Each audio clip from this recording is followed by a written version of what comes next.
ఏంటంటే ఇక్కడ 2 బ్యాచెస్ పెట్టారు కదా! ఆ! సో, ఖాళీగా ఉన్నవాళ్ళు కూడా మనం వర్క్ అసైన్ చేయొచ్చు కదా! అని. అవును. ఓకే. అయితే మనీష్ అంటాడు, ఆ!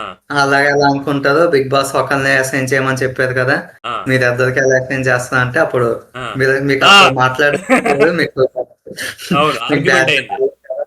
మీరెలా అడుగుతారని చెప్పి అప్పుడు అవును.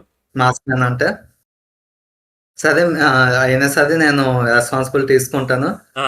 ఏమన్నా వచ్చి బిగ్ బాస్ ఏమన్నా సరే నేనే తీసుకుంటాను. కావాలంటే నన్ను ఇంట్లోంచి వెళ్ళిపోవడానికైనా రెడీ ఆ! అని అంటాడు. అది కొంచెం ఓవర్ చేసినట్టు అనిపించిందిరా. లైక్ అవును. అంత ఎక్స్‌ట్రీమ్స్‌కెళ్ళిపోయి హ్మ్.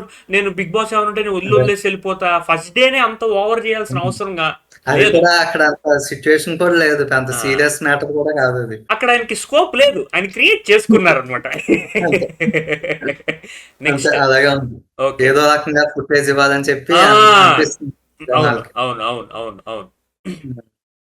సో, ఆ డిస్కషన్ అయిపోయిన తర్వాత మళ్ళీ ఇంకా ఇంకా వాయిస్ రైజ్ చేస్తున్నారు. ఓకే. నేను డిసైడ్ అయిపోయాను అని ఆ! చెప్పి ఇంకా వాళ్ళని కామనర్సే వస్తున్నారు అడుగుతున్నారు. ఓకే. అలా ఎలా చేస్తారో మీరు ఆగండి చెప్పేదేంటంటే ఆ! నేను డిసైడ్ అయిపోయాను అని చెప్పి గట్టిగా అరుస్తున్నానన్నమాట. బ్రో ఏదో గట్టిగా ఫిక్స్ అయినట్టున్నాడు. నేను ఎవరి మాట వినను. నాకు నచ్చినట్టే ఉంటాను అన్న ఏదో ఒక యాటిట్యూడ్ చూపిస్తున్నట్టుంది యాక్చువల్‌గా. హ్మ్.